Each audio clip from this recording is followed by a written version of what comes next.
Everybody, welcome to Planning Committee meeting. It's lovely and cool in here, and thank you for those who put on the air conditioning. If you want to go and get coats, now's your opportunity. Otherwise, we will begin. My name's Nicholas Wright. I'm chair of this committee, and introduce you to Committee Administrator Amanda Lads on my left, Senior Lawyer Rachel Cherrington Walker on my right, and Clare Ball, Development Manager. Sorry. First Clare Ball, Rachel on the end. Also to planning officers Adam White, Gillian McDermott and Gavin Greenhow, who will be, I think Gavin will be along later on. Also to the Assistant Manager, South Worcestershire Land Drainage Partnership, Andrew Fowle. I think that's it. Just a bit of housekeeping. In case of fire, there are exits to the gardens and Owner's Garden through the doors that you came in, another door there. This committee meeting is being webcast on YouTube, and we will stop for a break at some stage depending on how we get on. So welcome to you all. Two notices. Councillor Rob Adams will speak out of the committee on item 7. We'll not vote on that application, and Councillor Emma Kersey will not take part on item 10. I think that's it. Thank you. Can we have apologies, Mandy, please? Chairman, I've had apologies from Councillors Nick Dawkes and Andrew Dyke. Thank you. Any declarations of interest? Chairman, for item 7, Rob Adams, Linda Robinson and Margaret Rowley have declared a non-pecuniary interest. The Speaker, Neil Pearce, is known to them as he is a former planning officer at the Council. And Councillor Mark Ward has declared a non-pecuniary interest. The applicant, Mr Rodway, is known to him. And then for item 10, all the members of the Planning Committee present have declared a non-pecuniary interest. The applicant is a fellow District Councillor and member of the Planning Committee. Thank you. Thank you very much. Have we any further declarations of interest? Councillor Hardman? You better add me to the list for Neil. And Councillor Adams? Just as a speaker, if he arrives, Mark Grisdale is a parish councillor on Drakes Broughton Parish Council, so I meet him quite regularly. Just on that, we're expecting Councillor Grisdale to appear. But he's not here yet, so we'll see how we get on. Yes, Councillor Tucker. Thank you. Are there any further declarations of interest? Thank you. You've all received the minutes of the meeting held on 25th of June. Can I take this as a true record? Are there any alterations to be made on those minutes? Therefore, could I have a proposer that they're correct? Thank you, Councillor Clapworthy, and seconded by Councillor Hartman.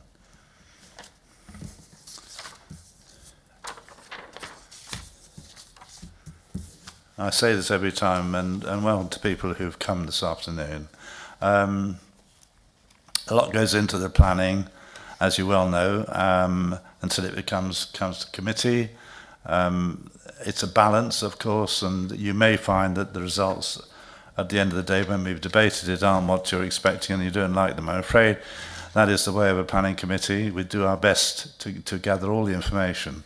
If you read the officers' reports, you'll see that notably under paragraphs 2 to 3, there's a considerable amount of background information obtained and laws to be kept to until it becomes, gets to this stage of a procedure.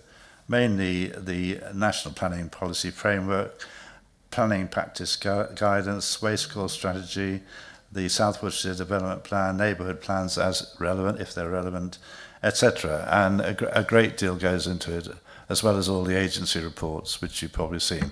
I mention this for the fact that, we as a committee, we have access to all these reports. We try to arrive at a decent conclusion at the end of the application.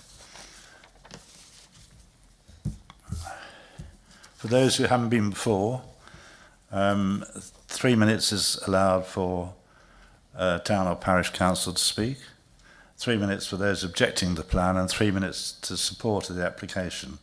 And I will keep it strictly to 3 minutes. As long as you've got a timepiece, that's another thing.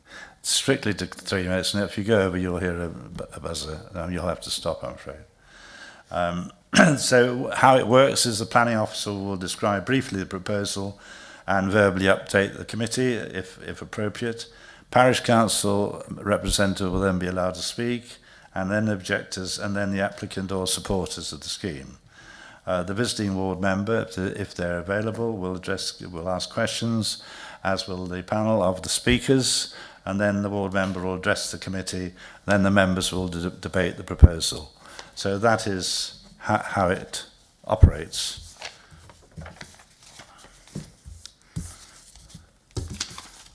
And your attention is drawn to advice note to applicants and the public, where it states that where updates have been received before the planning committee's meeting, a written summary of these is published generally by 5 o'clock on the day prior to the committee meeting.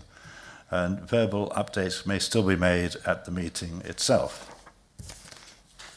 So without further ado, we will go on to item 7, and I'd like to ask the speakers, Mrs. Sarah Harper and Mr. Neil Pearce, to come to the front, please. I'm sorry Councillor Mark Grisdale isn't there, but Sarah Harper has his, what he's writing, what he's written. Sorry, that doesn't sound quite right, does it? What he's written down, so she's actually going to say what Councillor Mark Grisdale was going to say. So would you both come to the front, please? Thank you.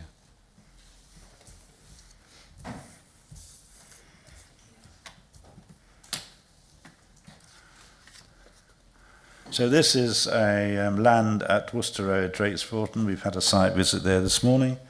Outline planning application, phase 2, with all matters reserved, except for access for up to 45 dwellings, including 18 affordable dwellings.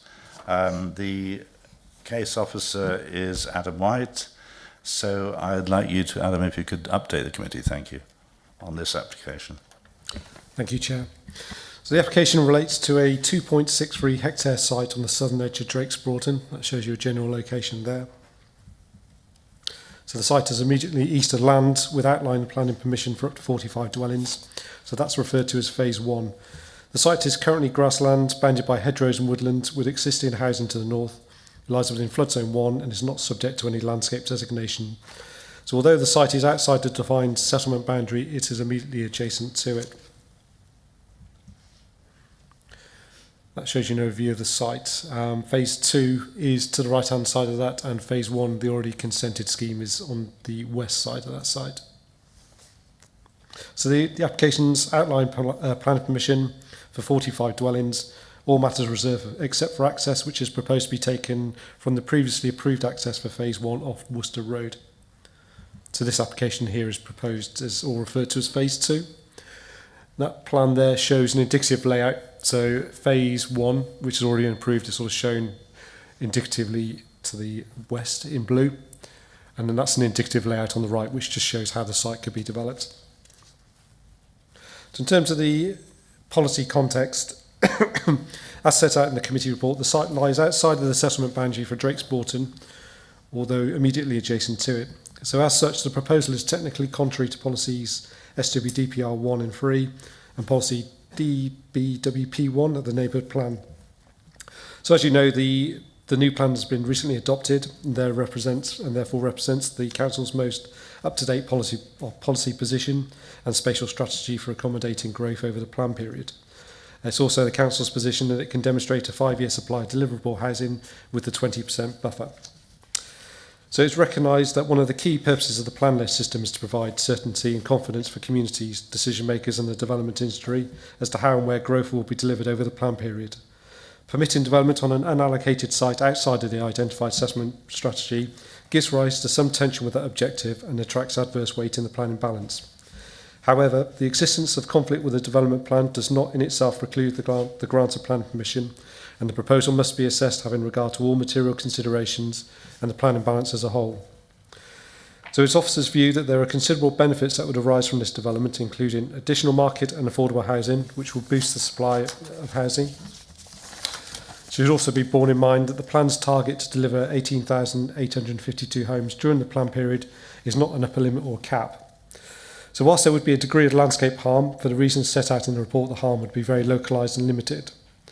Regarding the conflict with the housing policies, whilst the site sits outside of the settlement boundary for Drakes Broughton, it sits immediately adjacent to it in an accessible location. As such, officers give this limited weight.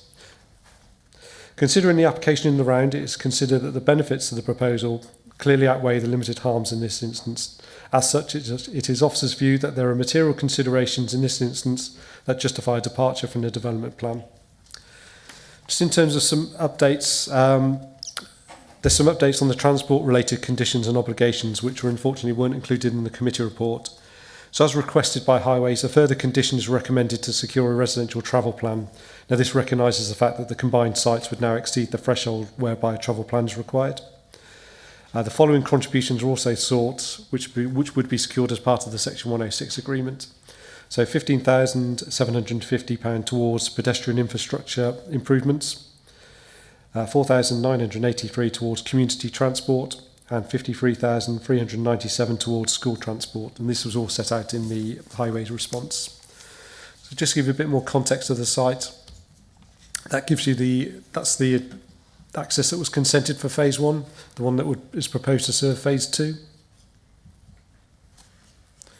This is a view from the site access from Worcester Road looking east across the site. Again, from the same area looking northeast across the site. And that view would be where the already consented phase 1 development is.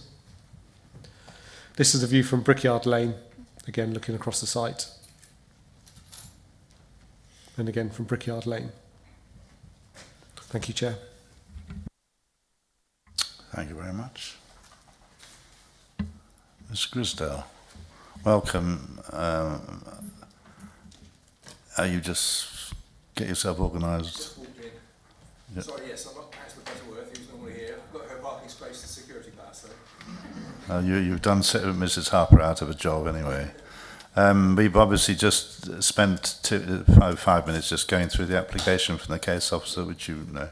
So I'll ask you, please, to speak. You have 3 minutes. Thank you. Chairman and members, the Parish Council objects to this application for the following reasons. Firstly, this proposal lies outside the development boundary defined in the adopted Drakes Broughton Neighbourhood Plan and the South Worcestershire Development Plan.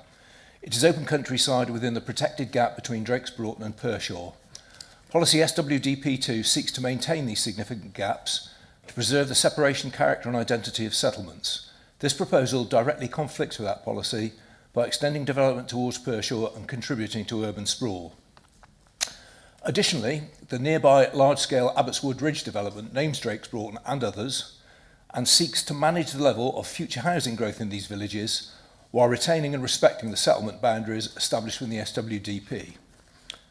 Drakes Broughton has already accommodated substantial growth, with 315 new homes built in the last decade, a further 165 approved and 251 currently pending. Together, this represents a doubling of the village's size. Despite this growth, the recently completed Housing Needs Survey concludes that there is no current need for additional housing. The application itself acknowledges that the village is characterised by individual homes and small-scale development, yet proposes a large standardised estate that is completely out of keeping with established semi-rural character. The Parish Council also has serious highway concerns. The proposed access is located on a bend with limited visibility on the B4084. More importantly, the evidence indicates this is only one phase of what is intended to be a 90-dwelling development. Traffic should therefore be assessed on that basis. Parish Council surveys show that average car ownership in recent developments is around 2.2 vehicles per dwelling, not the 1.4 assumed by the applicant. The resulting increase in vehicle movements would be significantly greater than the assessment suggests. Drainage and sewer capacity remain major concerns. The applicant acknowledges that hydraulic modelling is still required to determine whether the Severn Trent network can accommodate this development. We question whether that modelling will assess 45 dwellings or the full 90 dwelling scheme, and whether it will also include the applicant's nearby proposal. Drakes Broughton already experiences serious foul and surface water drainage problems, including sewage discharge onto roads and pollution of local ditches and watercourses. Severn Trent accepts that major infrastructure improvements are required, but delivery has not yet been confirmed. For these reasons, the Parish Council asks that this application be refused, or at the very least that the applicant submits a single application for the full 90 dwelling development so its cumulative impact can be properly assessed. We also request that the drainage impact of the applicant's nearby proposal are considered alongside this application, and in accordance with SWDP 31, that further development in Drakes Broughton are not permitted until the necessary Severn Trent infrastructure improvements have been delivered. Thank you.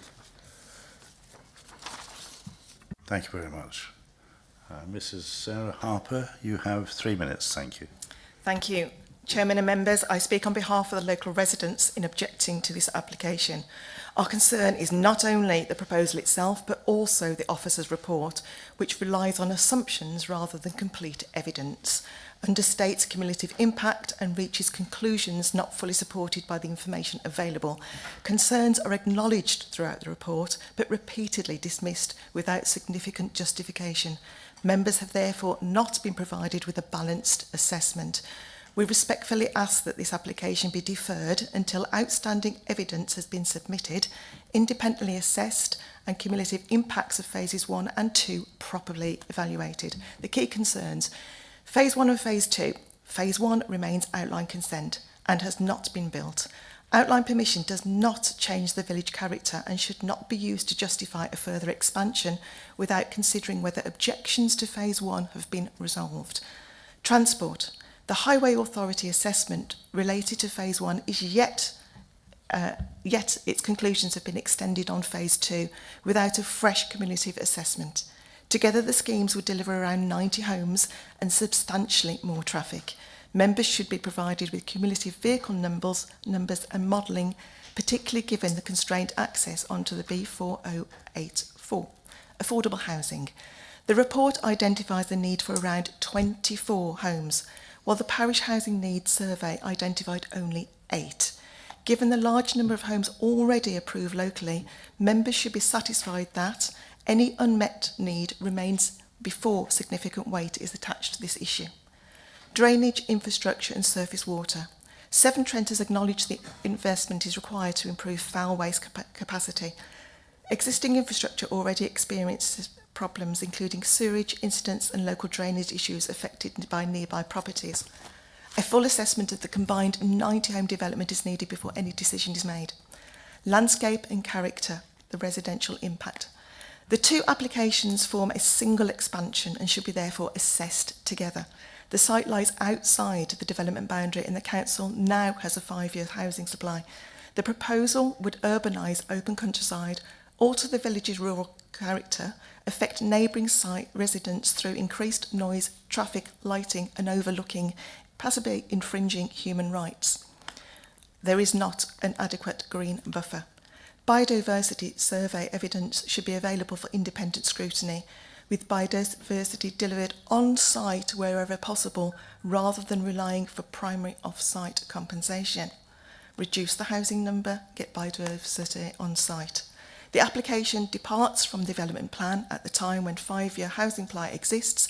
Important evidence on transport, training, infrastructure and biodiversity remain outstanding, while the proposal would permanently alter the character of Drakes Broughton. For these reasons, I respectfully ask the members to defer the application until all outstanding evidence has been independently assessed and the cumulative impacts of the combined 90 homes development have been properly considered. Thank you. Thank you very much. Mr. Neil Pearce, you have 3 minutes. Thank you. Thank you, Chair. Good afternoon, committee members. Thank you for the opportunity to present to you today.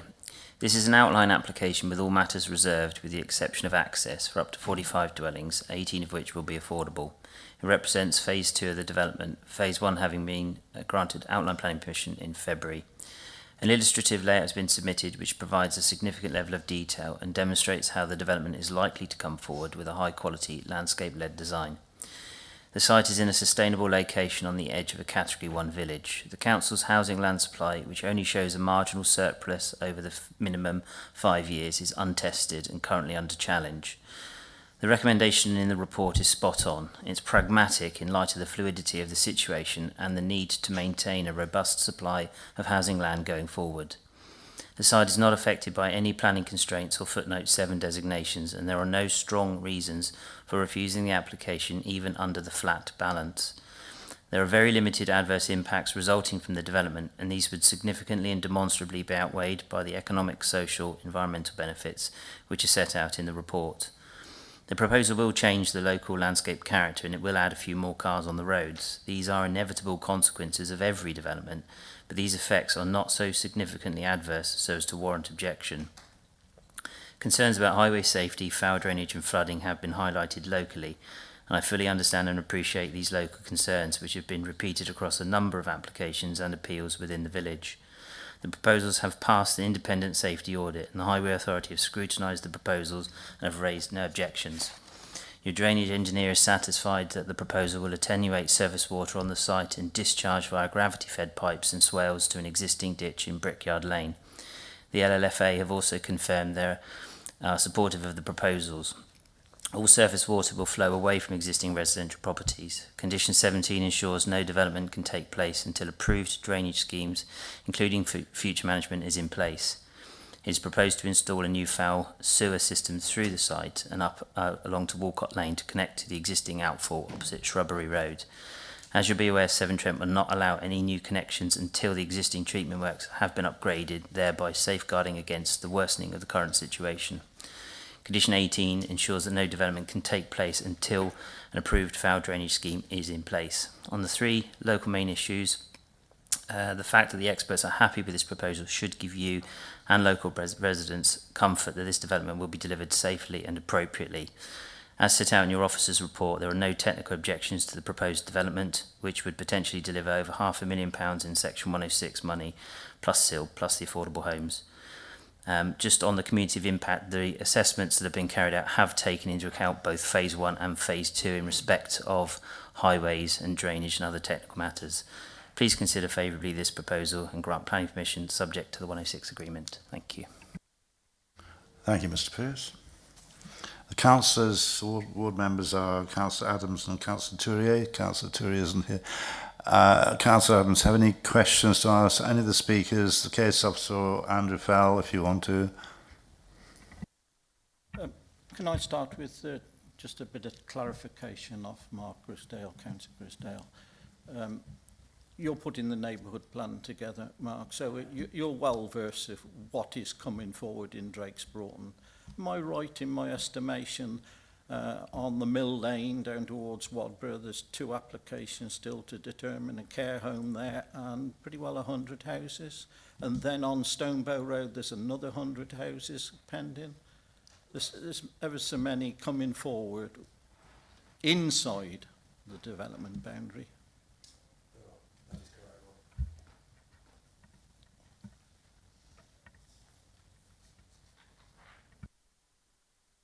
Can you put your microphone on, Councillor Grisdale? All of the pending applicants, both. I have a full spreadsheet here of all the pending applications, both approved and pending, and there is a large number of. So I think the question from me was another 100 coming online. Is that correct, Rob? Yes. And then there's the one down Stonebow Road at the bottom. Which is still pending, the one next to the railway embankment. Yeah. So there's still a large amount of Is that applicants coming? coming forward. That's the point I'm trying to make. Yeah. There are 251 applicants coming forward. 251 dwellings coming forward within the development boundary. Thank you. Rob? I keep asking myself, when is enough on Drake's Broughton? However, it is questions, and can I ask one of our officers, please, to try and convince me, because I thought my birthday had come the other day, when we passed and we got a plan in order and a 5-year housing supply, 20% buffer, and here we are, the first application of this kind, and we go against what all those are.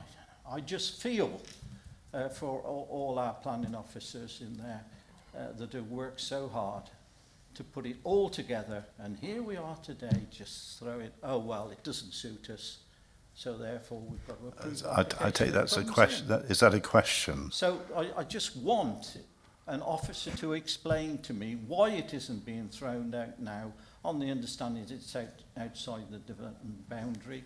We don't need to go outside the development boundary at Drake's Broughton.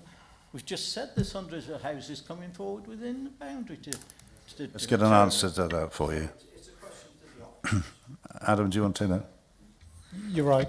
Applications and legislation says that the application should be determined in accordance with the development plan unless material circumstances show otherwise. It's set out in the report that this is contrary to the plan. It sits the other side of the settlement boundary for Drake's Broughton. It's contrary to the plan. But there has to be a balance. You've got to look at the benefits, the harms. I think in this case, we've looked at the harms, and actually the only harms we can identify really is the landscape harm, which we believe is very limited, very localised, and the harm that just stems from the public confidence in the planning system by going against what is the strategy. But because there's no other technical harms, and just looking at the benefits of the supply of housing, the affordable housing, the economic benefits, I think just looking at the plan in the round, it's our view that in this case, the benefits outweigh those harms, and therefore there are material circumstances, in our view, that sort of warrant a departure from the plan for this particular application. Thank you. Would you like to follow that one up, Rob? I might say a bit more about it later on. Okay. So I'll open it to the committee for questions. So first of all, Councillor Kersey, followed by Councillor Morris. Councillor Kersey. Chairman, thank you. First of all, a question to Neil Pearce, please. Could you tell me, one of my first questions, could you tell me why you've now brought another 45 forward and why you didn't apply for 90 in the first place, please? So originally we did look at a scheme across the whole site. At that time, and this was probably about 3 years ago, there were lots of other applications happening in the village, so we decided to put in the initial application, which we're referring to as phase 1 for the 45 units, with the view then to park phase 2 for a future point in time, whenever that would be, the next planned period, etc. As the years progressed and the council's housing land supply worsened, and bear in mind this was a couple of years ago, we made the decision to bring it forward earlier rather than wait another 5 years or 10 years or whatever. So it originally was on the table. We decided to do 45, and because of the council's housing land supply position, we brought the second phase forward earlier than we were expecting.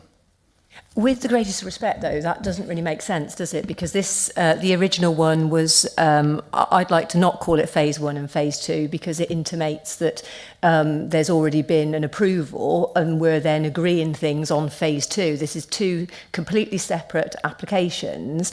So what you've just said about over the years of the housing land supply, that doesn't really make sense because it was only in February, I think, that the first one was given approval. So why did you not, when you could see a difference in the housing numbers, why did you not, dare I say, be honest with the planning system and with the planning committee and actually withdraw the 45 and put in for the 90 when that was clearly the plan that you had?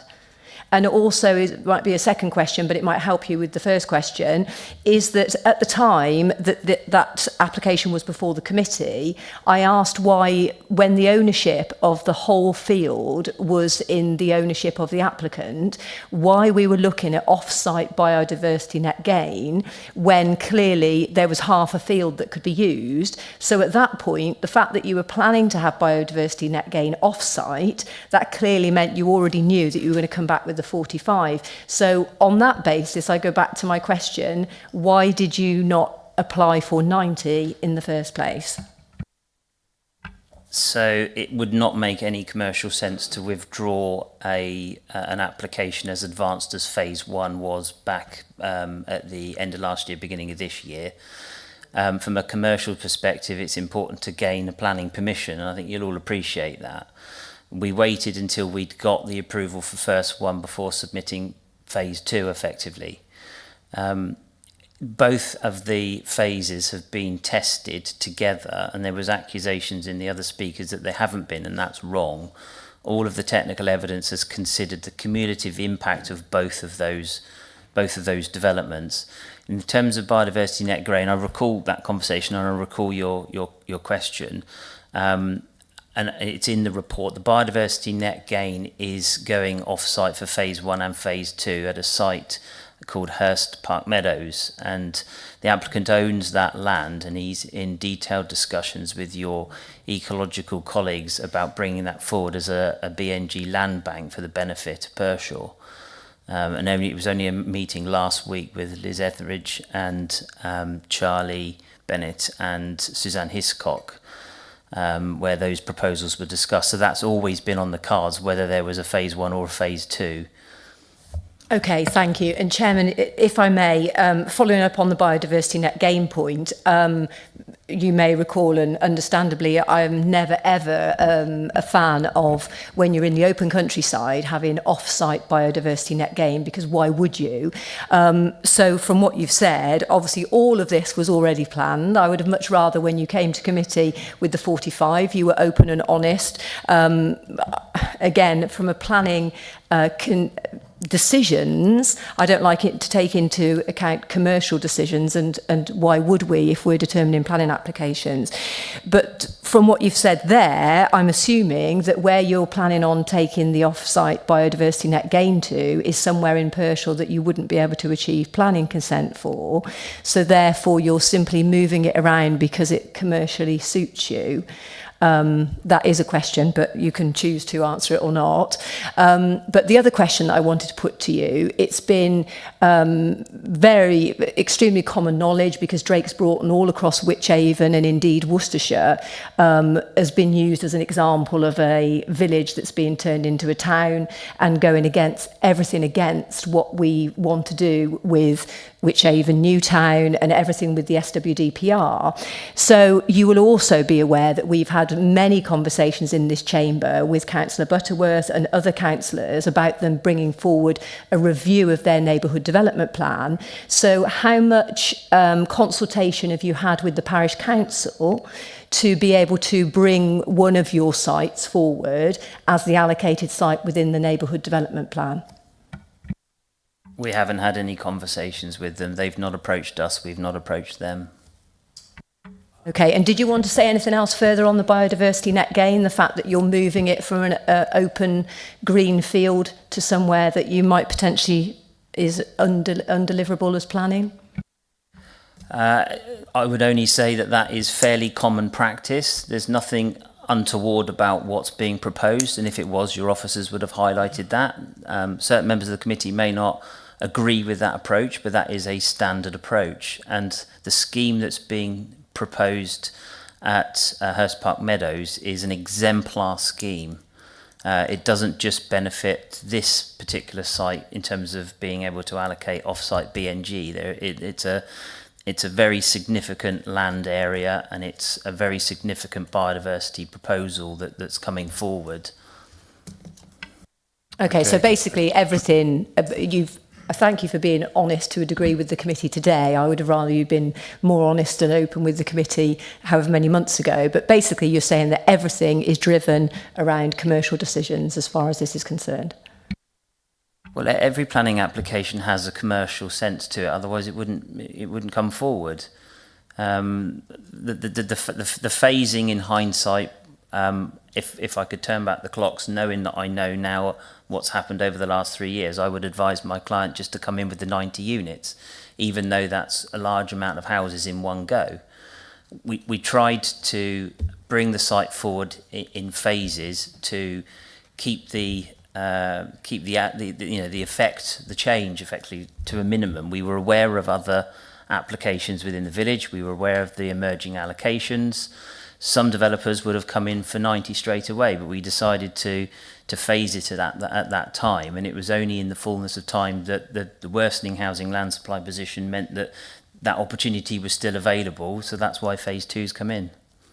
Okay, thank you. So on your desire to keep change to a minimum, I know this answer because obviously I saw the green field today, well, a bit yellowy field, with the weather. But could you tell me how much progress you've made? Because you're keen to make sure that change is brought to a minimum.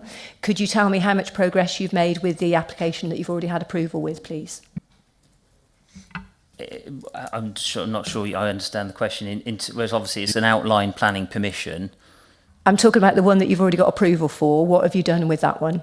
because you want to do things in, you said you want to do things in phases, and you wanted to keep change to a minimum, although you've brought forward the other 45 that you were delaying to keep change to a minimum. So what have you done with the 45 that you've already got approval for? Well, we've only got outline planning permission for the 45 units, so nothing's happened to that site until this application is resolved. And once this application obviously is resolved, if it's positive, then the site will be put to market to a house builder who will deliver the houses. I think thank you for that. Thank you for your comments. Thank you, Councillor Kersey, Councillor Morris, followed by Councillor Sims, followed by Councillor Robinson. Councillor Morris. Thank you, Chair. It's a clarification question, really. I think, was it Mrs Harper, did you mention that the number of vehicles, somebody mentioned the number, oh, right, okay. Could you just repeat what you said about the vehicle numbers, please? What, excuse me, what we have said is this is it's been put forward as a 45 dwelling development, but it is in fact a 90 dwelling development. The applicant estimates that the car ownership would be 1.4 vehicles per dwelling. We carried out a survey in February of this year of all new dwellings in Drakes Broughton, and the average car ownership is 2.2 cars per dwelling, therefore discharging 200 extra vehicles onto the B40848 each day, plus delivery vehicles, etc. A question for Mr Pearce, please. I've just had a refresh my memory about the transport statement, and I can see that it takes in the transport appears to be worked out on phase 1 and phase 2 cumulatively. But was it, as Councillor Grisdale has said, based on 1.4 cars or 2.2 cars? I would imagine it's based on 1.4 because that's the nationally recognised standard. It's called a TRIX database, and every highway authority will have data associated with certain types of development, certain scales of development, and that's effectively the baseline for how they calculate development going forward. So the highway authority haven't objected, they haven't raised any issues or questions with us, and if a different survey has a different statistic, well, that's I don't know how the highway authority would react to that. All I know is that our transport consultants have adhered to the national rules, the regional rules, the local rules in terms of assessing the impact, and the highway authority have confirmed that it's acceptable. Okay, thank you, sir. I now have a question for the officer, please. I can't remember where I heard this. I think it was during our training. Am I right in thinking that the cumulative impact of all of the developments in Drakes Broughton is only considered when the application we're looking at increases the traffic overall by 5%? Am I right on that? Adam, do you know that one? No answer to that one. To come back to, I don't recollect that, but perhaps we can look that one up for you. Because I then have a follow-up, which is picking up on what Mrs Harfield has said. The biggest issue that Drakes Broughton have is cumulative effects. Now, I also want to follow up on what Mr Pearce has told us so that I can be told as a planning member whether or not I'm allowed to take into account that the information on the ground is at odds with the advice that we have before us from highways. I don't think in terms of what's committed in, so if it's got planning permission in Drakes Broughton, it will be classed as committed development. So highways should consider that in terms of cumulative impacts. If there's an application in with no permission, that's not committed development, so they won't be able to consider that in any cumulative impacts, if that helps. Okay, so far. Councillor Sims. Thank you. Can I just ask the parish councillor, sorry, is it Mrs Harfield? You bring your microphone a bit nearer My towards you. apologies, thank you. Mrs Harfield, sorry. And the word harm that Adam very kindly mentioned, I'd just like some sort of qualification of that word, because you mentioned about the gap and the importance of the gap and the creep of development that is going to narrow that gap and expand your village towards Pershore. And I think that's harmful, but then I would. So I wanted you to just clarify that. I'd also like to ask Adam about the planning of the phraseology and that sort of clarification of harm, because that gap is really important, I think. So I just wanted to ask you that. Thank you. Absolutely. So the development itself sits on the edge of Brickyard Lane and Alley Garden and Worcester Road. The properties that are on that area are sparse, larger gardens, and they have that effect of coming into a village spasmodically before you get to an over, more population into the middle of the village. With this development taking place, you lose that completely. So from Pershore, looking from Pershore across the Worcester Road into Drakes Broughton, you will get hit with a massive housing development with massive density.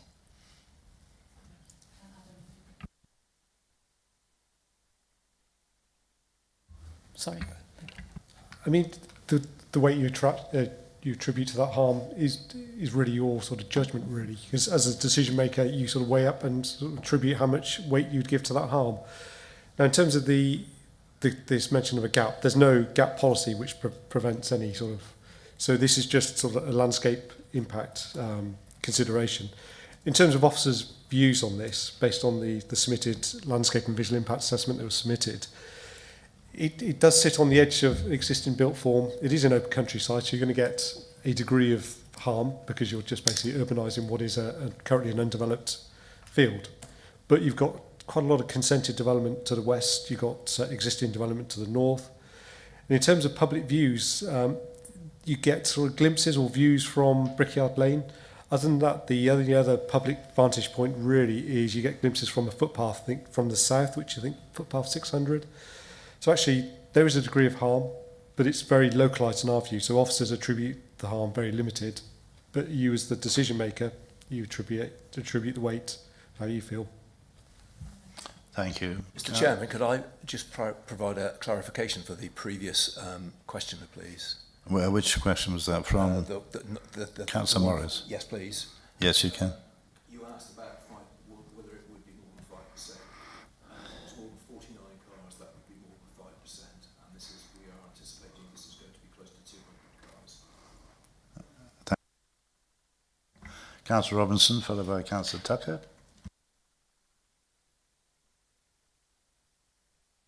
Thank you, Chairman. Obviously, when we do this queuing system, things get asked just as you're waiting, and you've got to quickly rethink again. But I just want to, a couple of points I want to come in on. One is, and it may be for the officer, are we considering in this, because we're talking about the sort of lessening the gap between Pershore and Drakes Broughton, and we're also considering development on Alsborough Hill, so that will decrease it further. And at the moment, as you approach Drakes Broughton from Pershore, as it's just been said, it's a rural landscape that starts. It's quite right that we're going to have a densely populated, 90 houses on this site is quite dense. And I think we need to start talking about 90 because Neil has been quite open that the plan is to sell the site as a whole with both applications in it, so we're not making presumptions there. It is the plan. And that will be anything but rural from the Brickyard Lane entrance. And from Brickyard Lane is a quiet rural lane. It's essentially single track. As their county officer recently, we had a tree down. It caused all sorts of chaos because no one could get past at all. And, it's the rural part. There's no footpath. It's used by walkers and things, making the most of that rural character down to the A44. And this will alter it completely. So what have you taken that into account when you're saying, you're considering the visual and... Yes, yeah. To say, you've got to look at the baseline of what's there at the moment, but also part of that baseline is the consented development. So you have got a big block of 45 dwellings to the west of the site. So I think from our view, if you look at the plan that's on the screen now, it is coming further south, but not any further south than the consented development to the west. But it's not it's the fact that it's moved over to the other side, which we weren't expecting. Can you tell us what the density is on the site that's proposed? Because this is why I'm saying how much it's going to alter the character completely of that side of Drakes Broughton. And as they're opening up onto Brickyard Lane, that does seem relevant.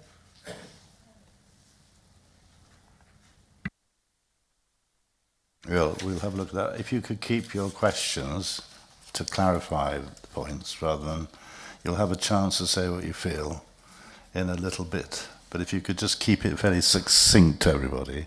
I'll try and be more succinct, Chairman. Much, Councillor Robinson. Whilst we're looking, have you got anything to say on that one, Adam? Sorry, I haven't got the figure, the density in front of me. I'd have to... Can I comment back on that? I think that's disappointing because this is actually very relevant. Can it be not be looked at by somebody, or has Neil not got it somewhere? We'll come back to you in a minute, hopefully. Councillor Tucker? Thank you, Chairman. I'd like to ask Adam what considerations have been, or to what extent has the design guide, Wychavon's design guide, been instrumental in the design of this site, which to me appears like a totally urban, unexceptional, and, well, has any consideration been given to the principles of the design guide? I think, could I butt in there and say it is an outline? I mean, we're only looking at access, aren't we? We're not looking at a final, when it comes back again. So I would have thought your question was really relevant at that stage. Adam? Yeah, I was going to say exactly the same. It's an outline application, so we would normally deal with that at the detailed design stage. And then we would have full regard to the design code.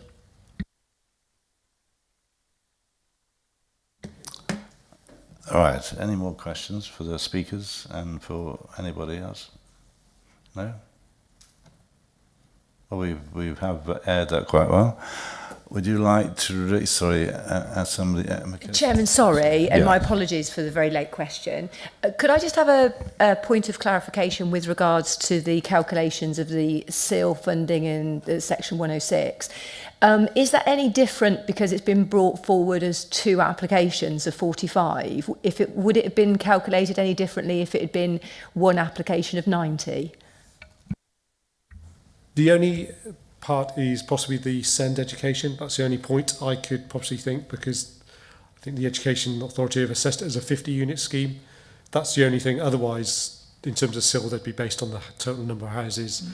The school transport and all the other contributions are all based on the size. So that wouldn't necessarily change whether it was two schemes of 45 or one scheme of 90. So in theory, no, there should be no reduction in terms of what they would have paid.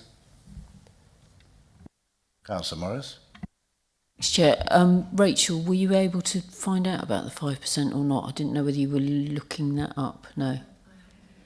No. Okay, no worries. Thank you. Are there any further questions before we carry on? Well, thank you, speakers, very much. Sorry, Adam. Sorry, can I just clarify the density? It's the 30.2 dwellings per hectare. Sorry. Okay. 30.2, sorry. Thank you. Speakers, very much. Would you like to return to your seats? Thank you.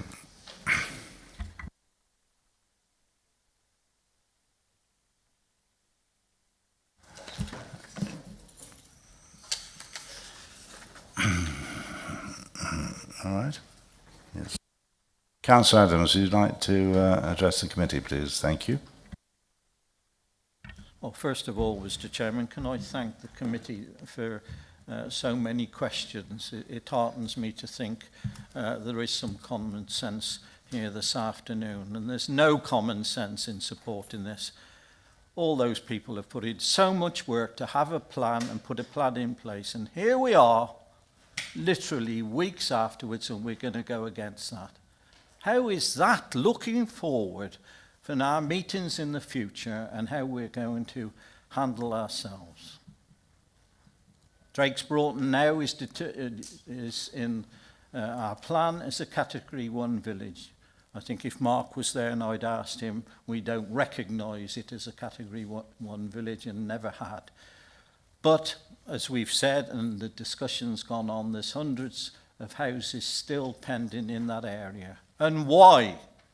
Why, when Pershaw's expanding, look at those applications coming in down Rebecca Road there, top of Oldsborough Hill, and then Parkway, that little development. What is it? 5,000-10,000 houses coming forward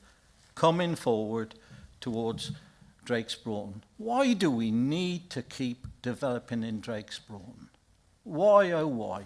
Today you can stop that by saying, we've got a plan in order, let's stick to it, stick rigidly to it, because that's going to help decisions that's going to be made in this chamber, not for months to come, but for years to come. I'm bitterly disappointed with the recommendation here, as you can tell. But there we are. The committee will decide. They will decide. And I have every faith in them that they will come up that they don't accept this recommendation. So in years to come, we will have our plan in place and we will adhere to it. So what are the things apart from my disappointment with this recommendation? Highways, and I know it's only outline. Highways, there's problems with the B4084 now, and it has been suggested to me that it should be reduced in the speed limit along there, and that would be supported, I think, by the county councillor for the area. I'm sure it would. And don't forget, at one place you've got a little a school right by the side of there, which is heavily congested with cars and whatever, first thing in the morning and early afternoon. So I think there's highways to consider, amongst other things. This outside the development boundary must carry some weight. It must carry some weight. Else what's the point in working all these years to put it together? I think this plan has taken some 10 years, and if I remember rightly, the plan before took over 10 years. I think it was about 2008 or something like that. And the one before that, although I was here, I can't remember how long that one took. What I'm trying to get across is a substantial amount of time and effort goes into making these plans. And I really implore you to just stick to the plan we have in sight. Is it necessary to keep leaning on Drakes Broughton? Of course it isn't. Think of the foul water and the conditions we have to put on that. And here's another one that's going to add to it. I started representing Drakes Broughton again on the district council. I'd represented it for 16 years on the county council. And they are good, honest people that go out to work, earning there and living. When I first knew 50 years ago Drakes Broughton, it was just a market garden village on the edge of the Evesham area. What am I trying to think of? Sorry? Yeah, the Vale of Evesham, thank you. And I can remember distinctly all the, well, it's mainly vegetables and soft fruit, a little bit more towards the Parkway station was the fruit and all that sort of thing, strawberries and so forth. I can remember those days. It has grown out of all recognition, certainly over the last 30 years, and certainly the last 3 years representing Drakes Broughton again. It's been month after month that we've been coming to it. Today we have a new plan. Let's stick to it. I leave it up to you, members. I thank you once again for your question in there. You are concerned about that's coming out and clear. Please do the right thing. Thank you very much, Councillor Adams. It's always worth hearing you. You support your ward immensely. I'll open it to debate. I know we've had a lot of questions, but I'm sure there's a lot to say.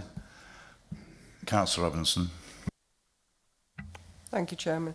Danger of echoing, but I'm not worried by that, a lot of what Councillor Adams says. And I think what's coming through to me is we're talking about impact, or we have been in our questions. We could judge that impact far more if the first application went to detailed planning before the second. The planning agent has said the plan is to sell the whole site to developers. That makes it very difficult for us to look down a crystal ball and see nothing in this. And the fact that it is only outlined, but the fact that it opens up this far side and out onto Brickyard Lane, that really, really concerns me.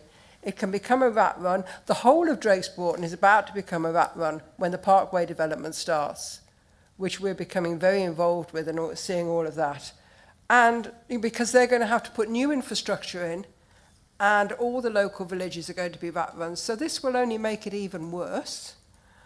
And I think the fact that Drakes Broughton have their plan, we can present as a council a 5-year housing land supply. We have an update plan. Why on earth are we even looking at this? It just seems to smack of greed from the developer that they want the whole thing because it will be commercially more viable. But I think the impact on this expanding village, and as Councillor Adams said, many applications still to be built out, so we can't judge its full effect yet. I think it's premature and the wrong way round. Thank you. Thank you, Councillor. Councillor Kersey. Chairman, thank you. It seems extremely surreal to be sitting in this situation, that the number of times that I've sat on this committee and strenuously objected to applications that came forward for Drakes Broughton, all of which were overturned by the government's inspector. And what we wanted to do was to be in a situation where we had an adopted South Worcestershire Development Plan review. And at that time, we didn't know that we were also going to have 97% increase of housing numbers inflicted on us by the government, so that we'd actually need to find a 20% buffer to that plan as well. But we have done all those things. We've adopted the SWDPR. We have a 20% buffer. So it's a very surreal situation to be in a situation where we are debating an application that has officer recommendation for approval.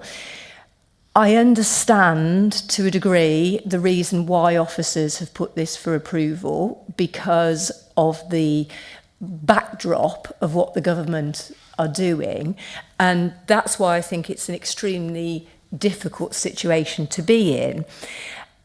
What I strongly object to is the position that this committee and our officers indeed have had to make this recommendation for approval have been put in, and they've been put in by the applicant and the developer because they frankly have played the planning system.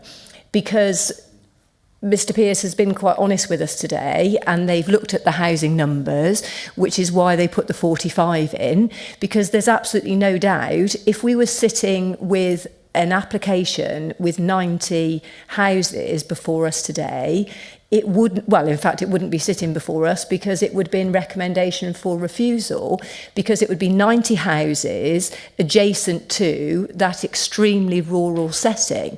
So I really object to the position that we're in, and that the planning system has been used to the extent that it has been able to be used, that we are in the position that we're in now. When we look at harm with regards to this, okay, we don't have the strongest landscape harm. We've seen horrendous applications on this planning committee, which in the past we've had to approve, even though we would desperately not want to approve them. We've had to approve them because of the housing numbers and the SWDPR. We're not in that situation today, but taking the fact that we don't have those out and out refusal reasons of harm. Yes, we've got the refusal reasons of the plan and the buffer, we've got the 5-year housing land supply, etc., etc. But then we can't add to those necessarily the harm with landscape and all the rest of it. But what we can't get away from is that, yes, we've got conditions in place, and we'll have conditions in place at different stages and what have you, because we've had to go through barristers, because so much so that the development in Drakes Broughton, that it is completely outweighed the foul drainage system, so that we've all heard many times, and I quote it so many times, sadly, that they still got raw sewage running down the main street. But as much as we look at the landscape, etc., etc., and as much as the condition is there, this is still on the backdrop that all of this is still going on. All the upgrades to the system haven't been done by Severn Trent, and so we're having to rely on that condition. So yes, it's additional housing in addition to the 18,852 that we're bringing forward, which we know the government would still say it's additional housing, which they would still accept and want. And I know that the conditions it, but we do still need to remember that this village has been exhausted from housing situation, and therefore its infrastructure is exhausted as well. It's an extremely difficult situation to be in, and I don't think it's a situation that any of us expected to be in when the SWDPR had been adopted and everything that's gone since then. So frankly, Chairman, I don't know what the answer is, but it's not a comfortable position to be in. I think we all feel a bit like that. However, I could do with a few more comments, please, if possible. Councillor Tucker. Thank you, Chairman. Well, like a number of other speakers, I must say that I'm disappointed by what I'm shown and what I see in this application. I did take the point that this is an outline application, and therefore what you're shown is not actually what may turn out to be the case. But on a number of many other applications, I have been told that the layouts which are presented at outline stage are the blueprint or the starting point for the final layout, which is going to be happening when a detailed application comes in or the reserved matters come in. And I am really disappointed in what I see here. This would perhaps be appropriate on the outskirts of a town or in a town, but for a village development, I think it is entirely inappropriate. It looks really like a poor quality urban development, and so I dislike that. On the other hand, I have to say that this is the first application which I have seen where there has been a proper, well presented sustainable drainage system for surface water. It is virtually similar to one which I designed for myself for a housing development in Cheltenham about 30 years ago, so I'm bound to say that it's looking good. However, this is still being treated within our planning system as a purely technical matter, and while it could be conditioned by means for the strategy which has been presented to us to have the drainage in this form, the conditions which we are proposing are really inadequate, because they only talk about giving a detailed drainage design at the point just before houses are occupied, and really that is far too late. That assumes, of course, that we give planning permission for this today. It was far too late to have drainage details presented prior to occupation. They really do need to be presented and agreed before development commences. So I would ask that I think it's condition number 18, is there 17, be amended to say that the drainage should be in accordance with the drainage strategy presented, and the detailed design should be presented prior to commencement of the development. Thank you, Chairman. Thank you. Councillor Morris. I kind of feel I need to just raise my concerns because I'm in really dilemma on this. Don't like the idea that the biodiversity is off-site. There's ample room for it, but there isn't room for it apparently because of the commercial elements of this, which I kind of do understand, but from the point of view of the residents in Drakes Broughton, I'm sorry. For them, that is a substantial harm to have, as has been described by Councillor Tucker, essentially a poorly designed housing estate which wouldn't be out of a place in the middle of a town. I'm also picking up the fact that and I've never understood this, we have enough proposed developments within the settlement boundary. Our policy actively says we do not want developments outside the settlement boundary. So I kind of think that's a massive harm, but I'm hearing that that's not a big enough harm. As I've brought up about the transport, if the figures from the residents are correct, and there's no reason to doubt their validity, we are hamstrung by the fact that we have to work with average figures on the TRICS data. And unless that is challenged, presumably in law, we have no grounds for not accepting Highways' recommendation. So, yet again, we are in a position where anyone looking at this would go, yeah, of course there's a substantial harm. There's the harm to the look as you drive into the up the hill into Drake's Broughton. You've now got what will be quite a large development facing you instead of open countryside. We're now merging Pershore much more close with Drake's Broughton from the point of view of residents. That's a massive harm.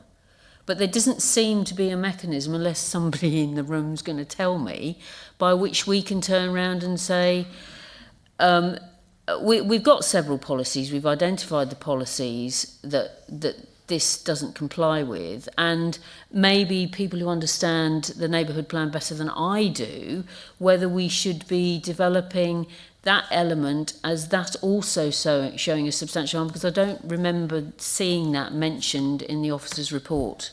Anyway, I'm on the fence at the moment. I need to be persuaded by my more learned colleagues. Thank you.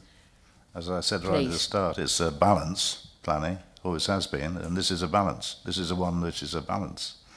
And what harm against everything else. Councillor Birch, followed by Councillor Rowley.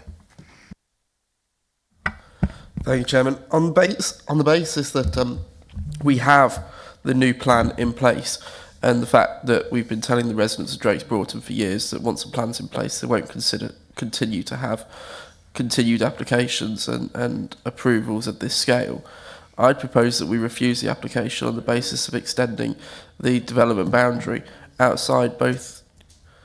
But I'd be somebody shaking their head to tell me I can't do that. I'm going to have to interrupt you, Councillor Birch. Unfortunately, you will not be permitted to vote on a point of order since you left the room, I'm afraid. I presume that means you can't propose, is that correct? That is correct, sir. But I was here for the... Taking advice, I'm afraid. For 20 seconds. I know. Really? Rachel? Fine, well, hopefully somebody else will have the common sense to do it then. Thank you. Thanks for those comments. Yes, I was intending to propose refusal. Right. Because I've heard so many reasons why we should be refusing this. I just can't understand why nobody has actually said so, because to me it's totally inappropriate. It's a dense proposal right on the edge of the village, and we have had so many reasons. I'm sure that we can articulate those particular reasons why we would refuse it, but to me it's obviously inappropriate development, seeing that we have now got a plan in existence. Councillor Robinson. Chairman, I'm happy to second that, but I think we also need to mention for sure this thing of it being outside the settlement boundary, because that's, you know, that's one of the... I don't see that can be ignored. Otherwise, what's the point in having settlement boundaries if they can just be ignored and wiped away? I think, to be fair, the case officers outlined the pros and cons of this application very well. Yeah. Can I have any more comments, please? Are there no more comments? We have had a proposal and a seconder for refusal, proposed by Councillor Rowley and seconded by Councillor Robinson. Over to you, Rachel. Can I just have one reason for refusal? Well, we can have, presumably, yes, we have a reason. There's a country test WDB3, TPR3. Are there any other reasons you want? The neighbourhood plan. Yeah. And sorry, Chairman. Is the development boundary another reason, Chairman? I think we said that. Rachel, would you like to sum up on this one? Thank you. If I may, can I just be clear on the reasons for refusal, if Claire could assist, please? So what I've been hearing is that it would be contrary to SWDP R03, which relates to the settlement boundary being outside the development boundary and not meeting any of the exceptions allowed by any other policies in the plan. And by virtue of its scale and its location on the village edge, it would create an urbanising encroachment into the open countryside, eroding the character of the area, contrary to SWDPR 34 and 28, which relate to landscape and development integrating into the local area. Councillor Kersey. Chairman, thank you. To Claire, really, appreciate that the whole drainage system and everything is conditioned and a certain stage of it, but can we incorporate something within the refusal reasons to appreciate that it might not be SWDPR wise, but something in the NPPF to say that we know that as it stands, the current infrastructure cannot accept this.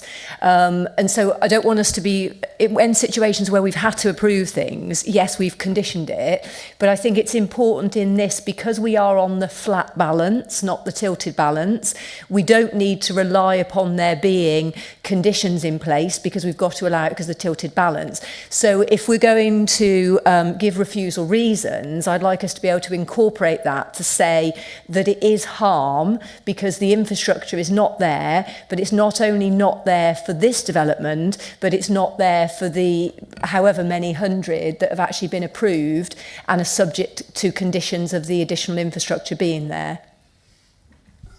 I'm not quite sure how you word that, but I'll leave that with you. I could leave the final wording of the refusal reasons for agreement with the local ward member, but relating to the quantum of development and the ability of the existing village to support the new dwellings in view of the existing infrastructure arrangements. Okay, thank you. Rachel. Thank you. So the motion is to refuse the application for the reasons as set out by Claire, and with the final wording for the refusal being delegated to the Director of Planning and Infrastructure, and also the technical reason excuse me, of not having a completed Section 106 agreement to secure the relevant 106 contributions. Members, please could you raise your voting cards?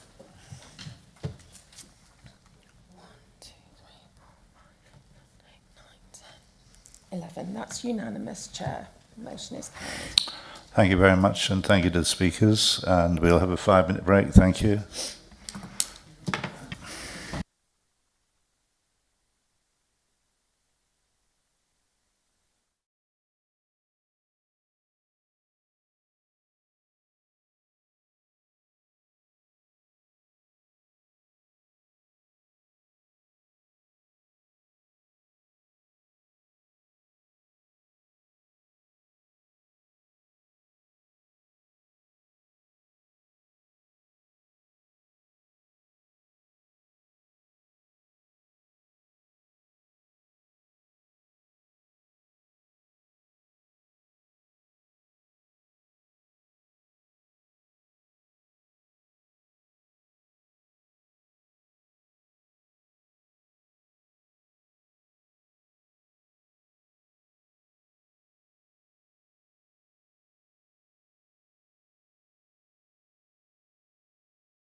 Thank you, everybody. We'll move on to item 8, which is land at Conference Way, Vale Park, Evesham. Approval of reserved matters for erection of storage and distribution building, including ancillary offices and facilities. We have one speaker, Mr. David Norris. If you'd like to come to the front, thank you, Mr. Norris. And the case officer is Gillian McDermott. So, Gillian, would you like to outline this application? Thank you. Thank you, Chairman. As set out, it's for a reserved matters application for the erection of storage and distribution building. The building is required for, it's for cold storage business and a refrigerated transport business involving an automated racking system. And it follows an outline plan permission back in 2020. This just shows the location of the site, which is to the south of Evesham. This shows the site in more detail. It was originally, the whole site was part of the outline application originally, and this current reserve matters application relates to the eastern part of the site here. The western part of the site has already had a previously approved reserve matters application. This just shows an aerial photograph showing the site and some of the existing units that are already there. This is the proposed site plan. So the building in question would be to the south part of the site, and there would be HGV parking and turning area to the north of the site, and then parking over to the west part. This shows the proposed elevations. The top elevation there is the north elevation, and then the south elevation, and both side elevations. The height of the building will be 28.2 metres, and the width would be about 168 metres in total. These proposed ground and first floor plans showing that the sort of blue area is the freezer chamber area, and then the front green part is the loading bay, and then the sort of reception areas are the sort of orange.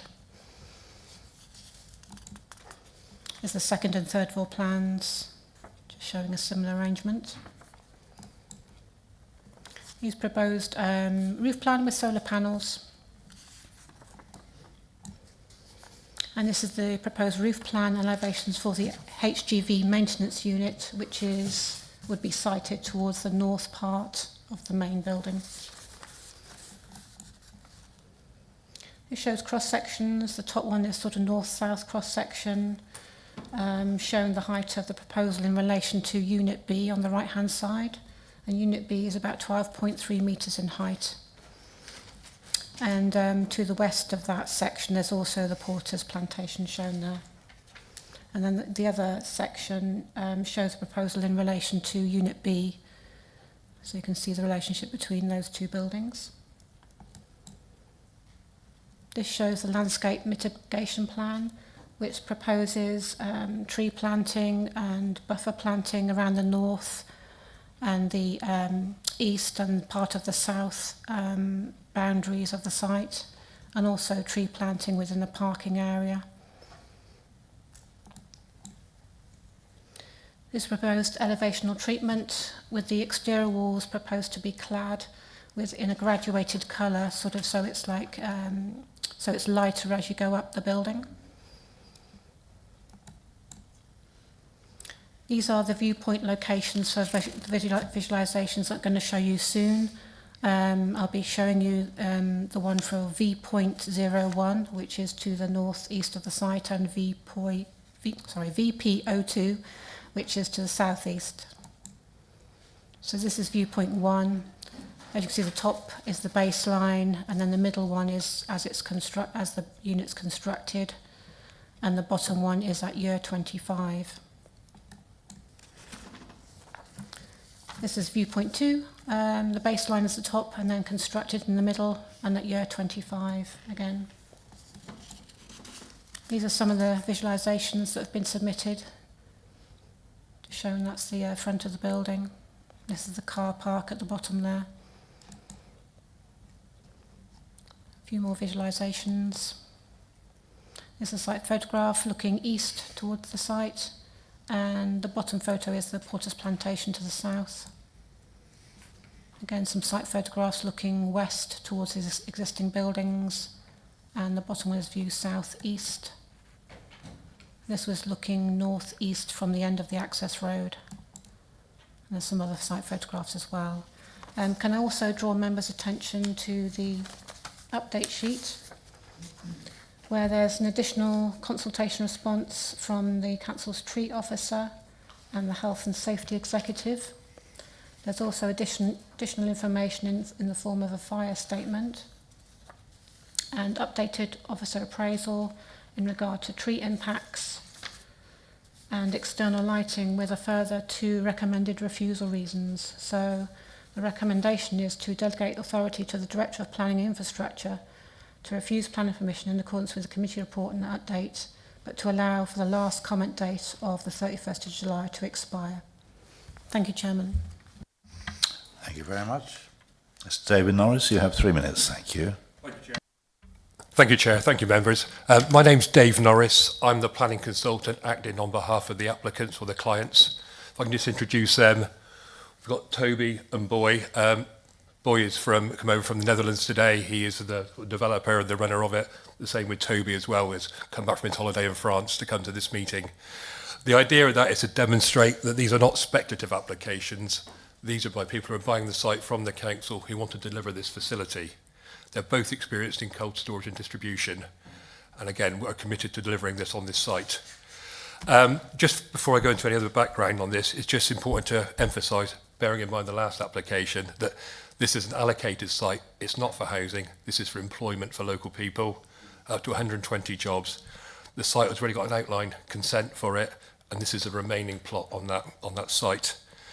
The site originally gained outline planning consent on the basis that the district council themselves made the application. This was in response to a demand for large format buildings to meet the growing needs of this sector. So the council was proactive in this respect. They granted themselves outline planning consent, and most of the plots have now been sold off. I think this is probably the last remaining plot that's been on the market for some time. The receipt to the council has nothing to do with the planning application, but I thought I'd just give you the background for this. So the proposal is for a large distribution and cold storage unit to meet the growing needs of that sector. The building, very, very modern, maximum energy efficiency, PVs all over the building. Really high tech inside in terms of robotics, etc., to meet the needs of that market.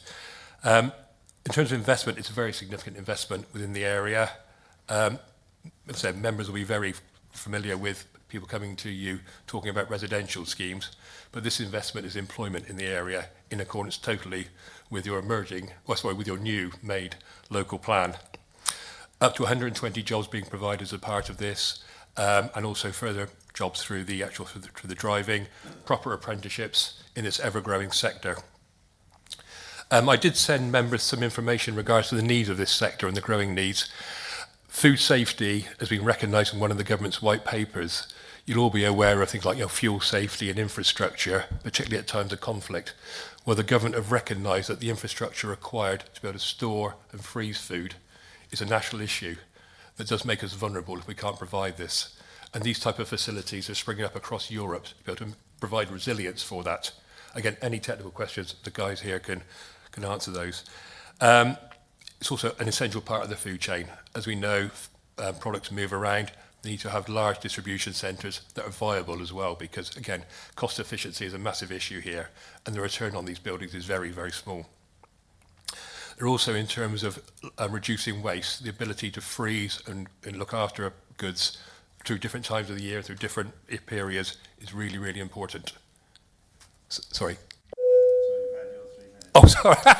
I'm sorry, I was only halfway through my speech then. Sorry, can I just say one thing? In terms of the planning balance, again, yes. It's totally in accordance with the local plan. Right. And again, we appreciate there are some impacts, but the benefits clearly outweigh any harms. Thank you. Thank you. Your board meetings must take a long time. Thank you. Thank you. Thank you. The ward members are You have 4 ward members for some reason. Councillors Kersey, Sims, Knight and Councillor Julie Tucker. The last 2 are not here. So I'll just ask Councillor Kersey, have you any questions to ask at this point? Yes, please, Chairman. If I could ask a question and potentially to Gillian and the applicant, who can best answer it for me. But I couldn't see anywhere in the report where it talks about noise levels from the refrigeration units, or indeed from the vehicles when they're standing or lumbering or whatever it may be. So could you tell me about the noise levels that would come from that, please? In allocating the site many years ago, I think the local authority chose a site when there were no sensitive receptors nearby in terms of residential properties. The outline consent, I think, does have some limitations potentially on it, but in terms of storage and distribution, the noise impacts are really quite low, and there are no houses in the area. That's the reason why I'm asking the question, really, is because I don't know, to say that there is no housing in the area isn't the case, really, because we all know how much noise travels, particularly at night. So that's why I wanted to know what the noise levels would be. Gillian, do you have? In the report on the page 86, there's a comment from Worcestershire Regulatory Services to do with nuisance. There was a condition on the outline, condition 23, to do with noise mitigation measures. So that would be like dealt with separately to the reserve matters. And is the applicant then, I appreciate you've given a very loose answer and you think that there isn't any residential area anywhere nearby, but so would the business as you propose it be able to meet those requirements? Because obviously we would need them to be very specific. Yeah, sorry, it was a bit of a woolly answer that I gave you. I appreciate that. In terms of the noise being generated by it, yes, we can meet those requirements in the outline consent. The noise coming from it will be no different from those uses either side, which are already being in occupation at the moment, the other buildings nearby. I'm not aware that the buildings nearby are refrigerated units, are they? No, but sorry, they have cooling systems, etc. The refrigeration will meet the noise requirements, so we'll have to do that as part of the planning condition. Thank you. As ward member, have you got any questions, Emma? Yes, thank you.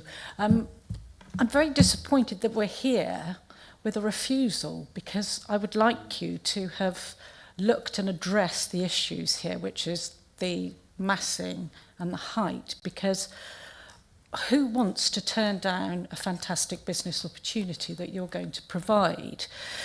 So I'd like to know what you can do to mitigate the issue, and I'm sorry that you are in an area of outstanding natural beauty around where you are placing this business, but how can we work to ensure that we support a business and 120 jobs, but look at the impact that the design of this potential building is going to have on the impact?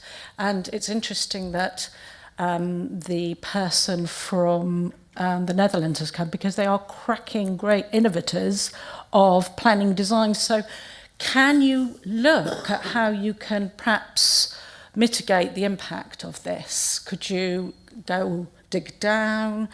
Because the impact is on the landscape is not very pleasant. So is there any way that we could work together, the officers, because who wants to refuse this? So are you prepared to do something to look at the scale and the height of this building? Because, what a fantastic opportunity.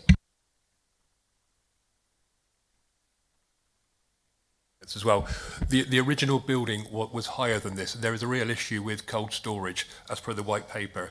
The size of the building that is necessary to create the racking systems and to create the efficiencies. And I think if you go to the Netherlands, we have gone down a metre or so already. And the coloration that we're using doesn't necessarily show when you see the LVIA images, because we're not allowed to show it on there. It's got to show it as white as part of the thing. And I was speaking to the client earlier, and they said over in Holland, or Netherlands, sorry, at the moment, is they're sort of 40, 45 metres, these buildings, like which you know, and I think there's a couple in England as well that are being Avonmouth. So we have reduced it down from 29. The problem is once you go down any further, they become unviable. And that's a real issue we've got at the moment. It's like, you know, we've been looking at levels, reducing the ridge height, trying to create minimum space between the roof and the top of the racks. But you get to a point where, in terms of yield investment, it's so finely balanced. I don't know if Toby or Boy, you wanted to add anything to that about the need for the size? I've given permission for your technical people to speak, by the way. If there's a technical question that they can answer, you have to stick to the question. Is there anything you want to add to that briefly? Just essentially from our side, yes, we have looked at reducing the height through digging down. That is a very large amount of soil to move and dispose.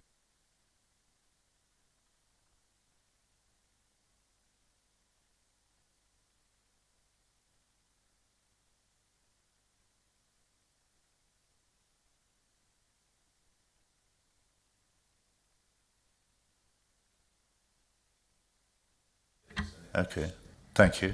Thank you. One more thing, Chair. Again, I think we do accept there is some visual impact, which is inevitable from development. But again, go back to that planning balance, the economic benefits we think outweigh those hard to justify this building.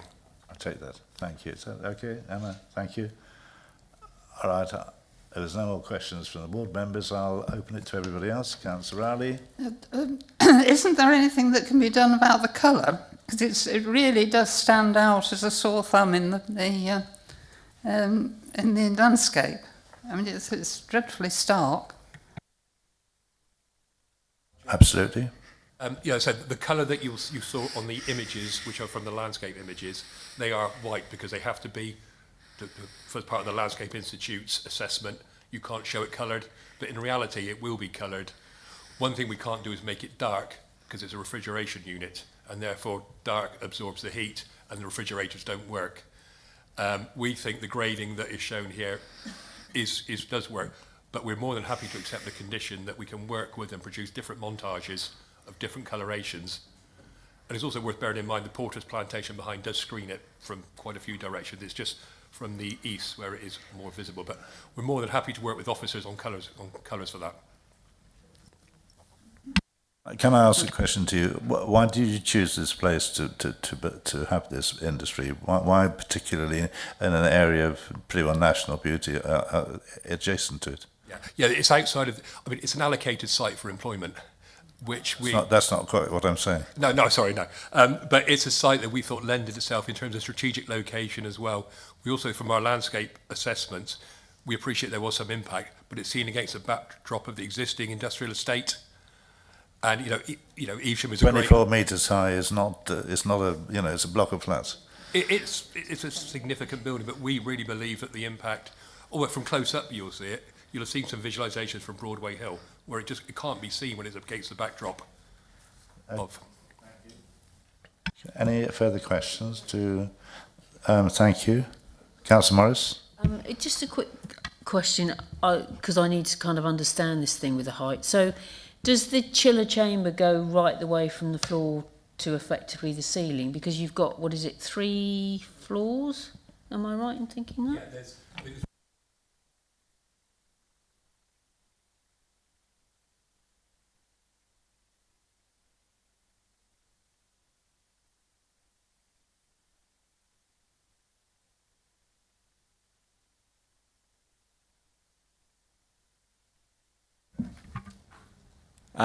So I apologize for the accent because I'm Dutch. The box you see in the background is where we store the pallets. So that has no internal voids. It's just a racking system to store the pallets. Right, so the blue areas that we're seeing, those literally go 28.2 metres high. That's correct. Right, so you can't just take the top layer off? No. Okay. Thank you. Are there any further questions for Mr. Knight, or Mr. Norris rather, or anybody else? No further questions? No? Okay. thank you for speaking and coming, and thank you also for your colleagues. Would you like to just return to your seat? Thank you. I think I'm right in that Councillor Kes is going to just speak. Is that correct or not? Thank you. Yes, please. Thank you, Chairman. It's really Gillian has done a very good job of doing the visuals, but it's really just to sort of reinforce how sensitive this site is, because yes, it's part of Vale Park, which has obviously got all the planning permission for. It's an industrial park. It's Vale Park, but if you think the edge of Evesham, so the residential area finishes over the other side of the bypass, then you have Vale Park, all of which the Vale Park is all at base level, which is the equivalent to this base level. But this unit is actually closest to the open countryside. So from that perspective, it's even more sensitive in the perspective of Vale Park. But to really highlight to you that is the end of Evesham. And what you then have is completely flat land, which is at the foothills of the Cotswold National Landscape and Breedon Hill as an area of outstanding natural beauty. So it would be easy to look at this and say it's an industrial park, we want to welcome employment, but the industrial park has already got that opportunity to welcome employment, but just not necessarily with a 28.2 metre building. So it's really just to express how sensitive that area is. And if this was approved, yes, it would bring in however many jobs, but it would literally be a blot on the landscape. And we've heard the applicant compare what they have to Avonmouth. Well, I'm sure we all know Avonmouth is an extremely built-up industrial area, which has buildings at great heights because it's got wind turbines and goodness knows what of the sea. So this couldn't be in more greater contrast to that. And to give you an idea of how sensitive that area is, if you go probably as the crow flies about 4 miles from there, the next highest building is what's going to have to be in the future, the gasworks at Wormington, which Tewkesbury Borough Council need to deal with. But the difference is that is essential infrastructure, whereas this is a choice of whether we allow this type of business or a different business to operate from there. So it's really just to express to members, and also referring to the landscape officer's report. The landscape officer is saying that the landscape buffering would not actually cover the base level for 10 years. And if you bear in mind that this is the industrial unit that is right on the edge that connects with the rural area and the completely flat open countryside. So it's just really to take all of that into account. We could look at it and say, yes, wonderful, we're bringing jobs in, but this is an extremely sensitive area, and to just suddenly shut a 28.2 metre building there, I don't think would necessarily be responsible. Thank you very much. I'll open it to debate then for everybody. Can I have any more points of view?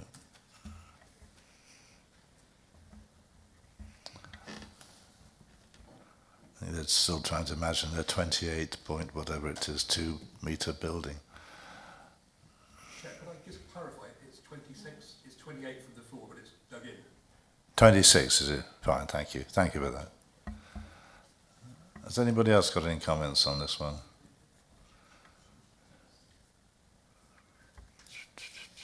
Chairman, just for those of us who perhaps aren't so good at knowing our heights, especially metric heights, do we have any buildings, or can we think of anything that is of that height that we can relate it to?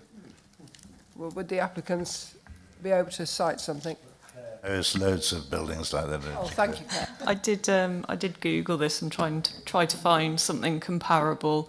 The buildings at Worcester 6 are around half that height.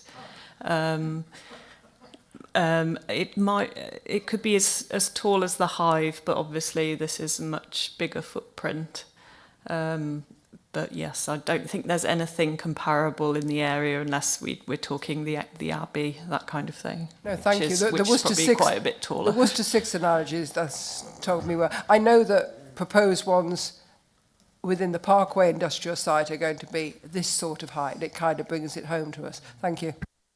It would, I think it equates to normal kind of residential 8 floors, that kind of thing.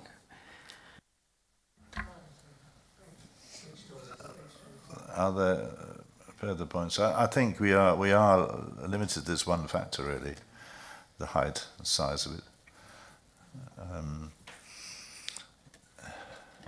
Chairman, in the absence of any further debate... I'll bring in Councillor Morris first, okay? I was just going to say it's really nice to be in the position where I 100% agree with the officer's recommendation. I was going to propose that we refuse in line with officer recommendation. Thank you. Thank you very much. Councillor Rowley. Second that proposal.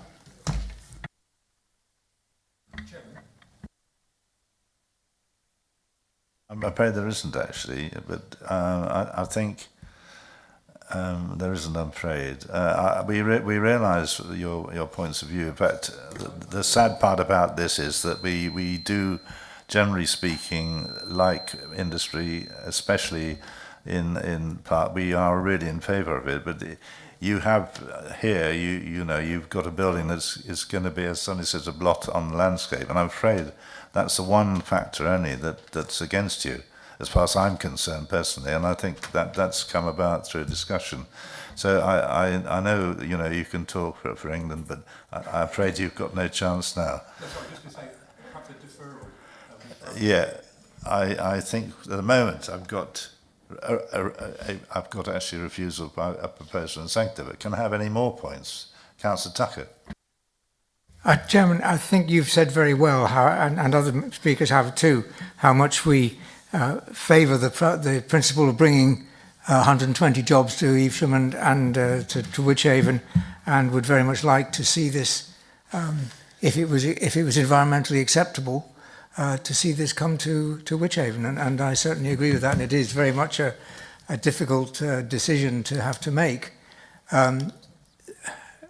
The applicant is offering to consider the points that have been made here today if we were to defer this. So to test what people feel about that, I will amend, or I will put an alternative proposal, and that is that we defer this for further consultation. Yeah. Councillor Kersey.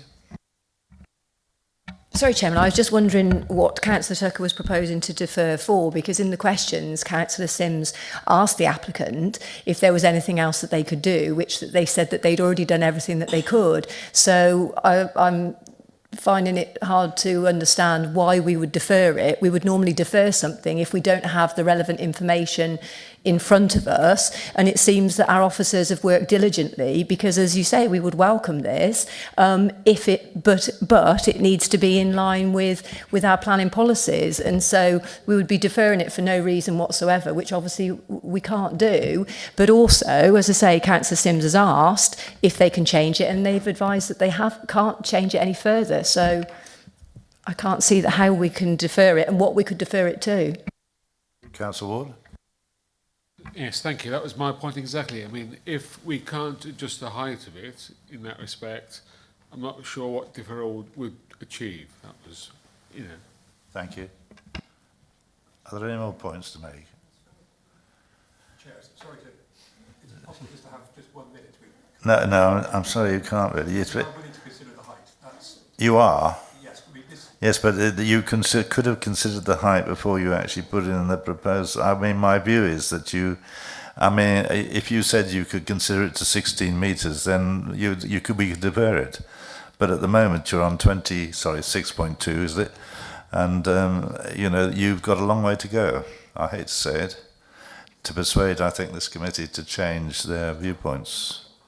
That is, if the refusal is voted. So I think you know, if you want to come back with another application which considerably alters the height of that building, then that is, I think, Gillian, open to possibilities, is it not? But we're just, at the moment, what we're doing, we're debating this one proposal, which, you know, that's where we are. So we're going to vote on that, and if you want to come back with a better plan altogether, which solves that problem, because this is the only problem, really, as far as I can see it, then by all means. Just the outline consent is expired, so the council permission, if it's refused, falls away totally. We're only considering this proposal. We can't actually, you know, we haven't got a seconder for deferral. We have to take them in order. So what I'm going to do now is to take it in order. If we've got a seconder for a deferral, then I'll take that as a secondary thing. But we've only had one. Councillor Hardman. I'm happy to propose deferral. Okay. So we have. Sorry. Can I have some legal clarification on this as I proposed refusal? Take the proposal first for refusal and second. No. I understand that bit. My concern is that the applicant, and I agree the applicant should have got his ducks in a row to start with, but if he's genuinely saying now that he would reconsider the height, or do I have to just ignore that because of procedure? I think we are looking at this particular application, aren't we, Rachel? Yes, Chair, we are looking at this Well, we have to take the application as it's read. We can't alter it halfway through. Councillor Kersey. Chairman, just to help members again, if I could just go back to, yes, as I've already said, the applicant has been asked if they could change it. They've said that they can't. They've already reduced it by 1 metre or whatever it is. But can I just go back to the landscape officer's report? And the landscape officer says the base level, which I'm guessing is about a fifth of the overall height, the landscape officer is saying that the base level will take 10 years to be covered by landscaping. So unless they are going to dig 26 metres underground, I struggle to find how this is not going to be landscape harm on any other basis. So, and I don't believe that the applicant is suggesting that they're going to dig 26 metres underground because they've already stated that it would be too much soil to remove. So I really can't see that if the applicant is given the opportunity to come back, even though clearly they've had all the time to put everything forward, they're going to be able to bring anything forward that is going to be remotely in line with that base level that is going to take 10 years to cover it. As I said a few minutes ago, we take this in order. We take this application as it is stands. We have had a proposal for refusal from Councillor Morris, seconded by Councillor Raleigh, which we'll take first. Over to you, Rachel. Thank you, Chair. So the proposal is to refuse in line with officer recommendation. All those in favour, please raise your voting cards. That's 11 in favour, Chair. All those against? 2 against. Motion is carried, Chair. Thank you very much. And thank you, Mr. Norris, for your time and your colleagues. Thank you. So if you'd like to stay, you're welcome.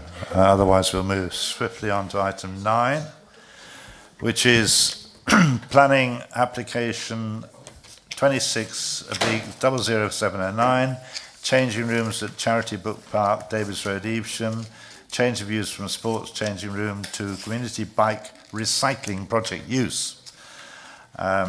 We have no speakers for this application, so I'll ask Gavin Greenhow if he could just outline it. Thank you.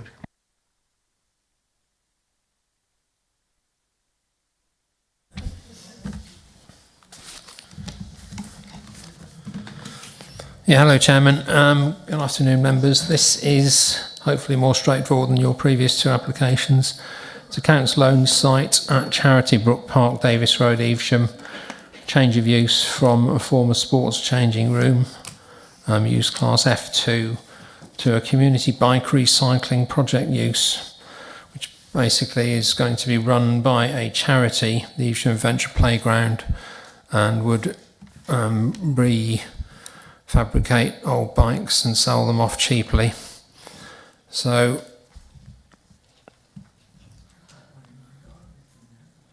that's the site. It's adjacent to some industrial units at Davis Road on the edge of the park. It's been vacant apparently since at least 2013. The only works to the building that are needed are some internal works to remove some internal partitioning in the upper centre of the building there, create a bigger open space area for working, and no external alterations to the building would be needed. Excuse me.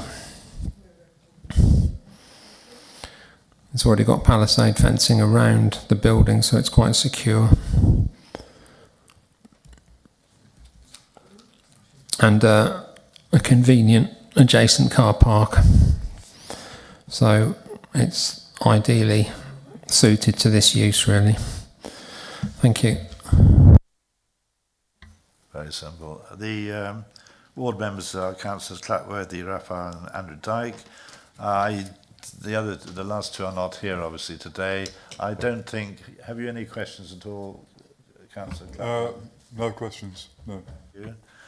Has anybody else got any questions to ask Gavin? No? And I don't think, if we go to the member, you don't want to say a lot about this, do you, John?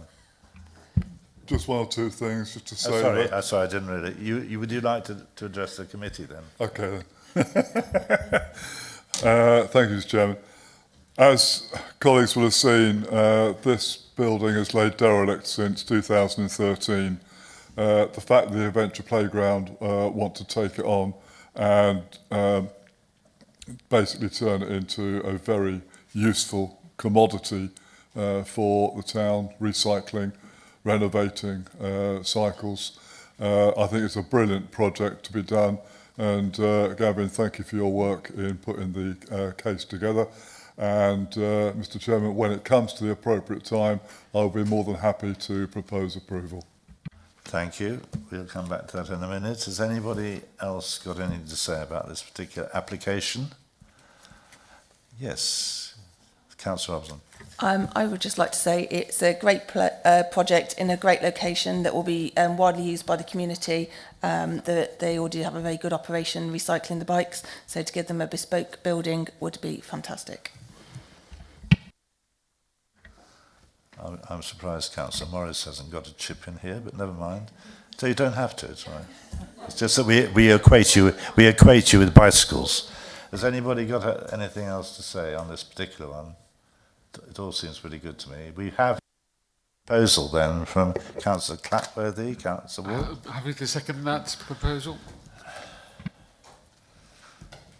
Is there any more comments before we take a vote on it? No, thank you. Therefore, we have a proposal, Councillor Clapworthy, and seconded by Councillor Ward. Thank you, Chair. All those in favour of approval, please raise your voting cards. 1, 2, 3, 4, 5, 6, 7, 8, 9, 10, 11, 12, 13. That's unanimous, Chair. Thank you. And moving on, unless you want a break, which I'm sure you don't. Item number 10, it might be the last one, but do concentrate for a few minutes, or more than a few minutes, depending on how long. Application 26/01361, 38 Station Road, Hinton on the Green. This is a proposed rear extension double garage. There are no speakers, and I should introduce Claire Bull, who's going to just outline this application. Thank you. Thank you, Chair. Let me just get the slide back to where it needs to be. Okay, so this application relates to a dwelling at 38 Station Road, Hinton on the Green. Proposals for a rear extension and a double garage. This just shows the site location within the district, the south of Evesham. This just shows the location plan. To the south of the site is the Grade 2 star listed St Peter's Church. There's the old rectory to the east and some dwellings to the west.